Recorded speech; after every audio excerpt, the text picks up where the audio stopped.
Potiphar était l'unique de Pharaon. Il avait des informations et des dossiers sur la nation. Joseph gérait la maison de Pharaon. C'est là-bas qu'il a eu l'information et la connaissance de la production annuelle de l'Égypte. Alléluia. Donc, étant là-bas, il est en train de se préparer. Lui-même, il ne savait pas. Il a trouvé peut-être une conversation, mais il a vu un document. C'est resté fiché. Parce que quand Dieu opère dans l'impossibilité. Il insère l'extraordinaire, le surnaturel dans le temporel. Est-ce qu'on se comprend? Le miracle est différent de la magie. Le miracle, Dieu agit avec ce qui même est naturel et est là. On se comprend? Donc Dieu va prendre ça. Et quand il y a un problème, Joseph devient la solution du problème. Mais c'est où il a appris? Chez Potiphar.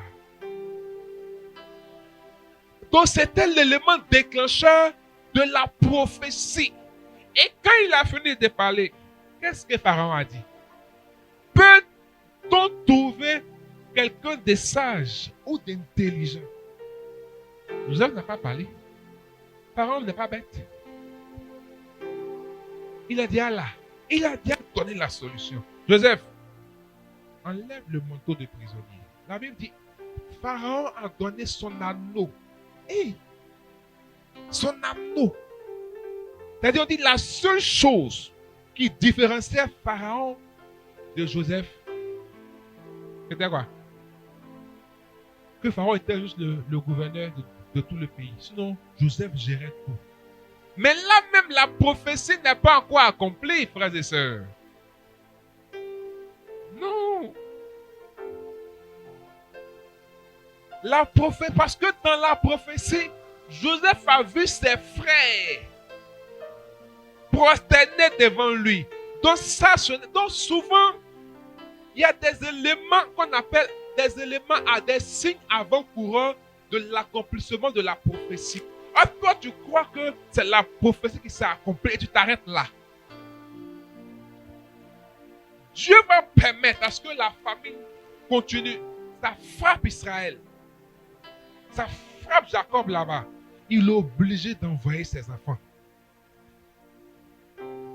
La Bible dit, les frères de Joseph ne l'ont pas reconnu dès la première fois, mais lui, il les a reconnus. C'est pourquoi il a mis sa coupe de divination dans le sac de son petit frère même mère, Benjamin, pour que Benjamin reste avec lui. Parce qu'il sait aussi que c'est la seule condition pour que son papa vienne forcer en Égypte. C'est Benjamin. C'est la seule condition pour que quand ils vont partir là, ils reviennent. Forcé. Parce qu'il sait que si lui, il sait que sa maman, son papa aime, c'est ça. La femme bien aimée, c'est sa maman, Rachel. Donc c'est eux les enfants que Jacob portait. La prophétie s'est accomplie au chapitre 45. Quand Joseph a dévoilé son identité et il va faire, il dit, ne pleurez pas mes frères, vous ne m'avez pas fait de mal. Quand vous m'avez vendu, le Seigneur m'a envoyé au-devant de vous. Car il savait qu'il allait avoir la famine, c'était pour vous sauver. La clé pour que la prophétie s'accomplisse ne se trouve jamais chez quelqu'un, ni dans tes compétences, mais dans ton caractère. Il y a quelque chose que Dieu doit ôter. Il faut que Dieu te déboîte comme il a déboîté Jacob. Ce qui a fait que tout s'est accompli, c'est le pardon. Si Joseph n'avait pas pardonné, ses frères n'allaient pas se prosterner, il allait les obliger à le servir. Ce n'est pas ça la prophétie. C'était qu'ils se prosternent d'eux-mêmes devant sa gerbe. Lui, il était debout. Pourquoi? Il a pardonné. Si il n'avait pas pardonné à la femme de Potiphar, son cœur n'allait pas être assez ouvert aux révélations dans la prison pour interpréter le songe de l'échanson et de l'autre pour qu'à un moment opportun, le Seigneur utilise ça pour eux. Frères et sœurs, C'est chez Potiphar où tu penses qu'on est en train de te faire du mal. C'est chez Potiphar où tu penses qu'on te blesse. C'est chez Potiphar où tu penses qu'on te fait souffrir. C'est là-bas se trouve l'élément déclencheur de la prophétie. C'est là-bas on te prépare pour la prophétie. Donc tous les événements qui arrivent dans ta vie, ne les analyse pas comme quelque chose qui vient empêcher, mais cherche la direction divine. Tout concourt au bien de ceux qui aiment Dieu. Joseph a compris depuis que c'était le chemin du Seigneur qu'il avait tracé. Comment traverser la maison de Potiphar? Patron, tu peux avoir une patronne, tu peux avoir même des parents. Tu as l'impression qu'ils sont bizarres, ils ne t'aiment pas. Mais est-ce que tu sais ce qui t'attend demain? Est-ce que tu sais si le mari que Dieu va te donner, ça sera un champ missionnaire de conversion? Il faut que tu apprennes à supporter des caprices et des comportements assez bizarres des gens que tu aimes pour pouvoir supporter ce mari-là. Dieu nous prépare. Dieu nous prépare à la prophétie. C'est pourquoi tu dois déchanger ce Potiphar. Où on pense que tu es esclave. Comment traverser chez Potiphar? Première chose, il faut garder la vision. Il faut garder la prophétie. Dieu veille à l'accomplissement de sa parole. Ce que sa bouche a dit, sa main l'accomplit. Jamais possible à Dieu. Tout ce qu'il a dit, il le fera. Tu ne dois pas te perdre. Ce n'est pas à cause des événements que tu vas remettre les paroles de Dieu sur ta vie.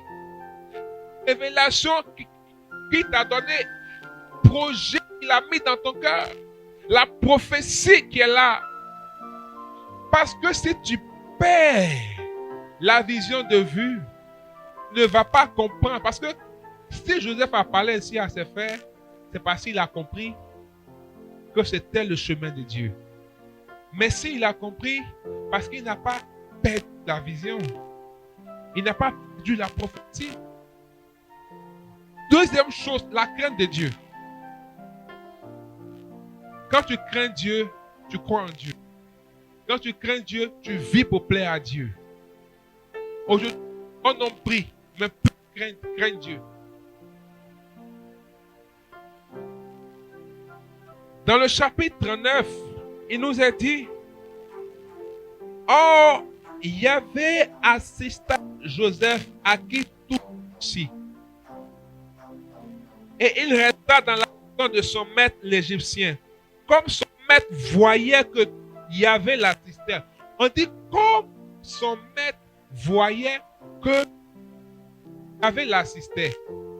Est-ce qu'il y a des éléments indicateurs sur le corps de l'homme pour voir que Dieu l'assiste? Hein? Non. C'est dans ce qu'il fait et dans ce qu'il est. Ça voudrait dire que malgré que Joseph était esclave, il faisait son travail. Il y a des actions qu'il posait. Il ne murmurait pas. Jamais il n'a été dit que Joseph a murmuré, ni il s'est plaint. Voici deux choses qui sont bannies quand tu es en train de passer chez Potiphar. Murmure, ça fait deux murs. Donc, tu es en train de poser deux murs contre la prophétie. Les plaintes. Dieu console ceux qui se plaignent. Il ne les exauce pas ceux qui se plaignent. Il exauce ceux qui ont la foi. Alléluia. Dieu exauce ceux qui ont la foi et non ceux qui se plaignent.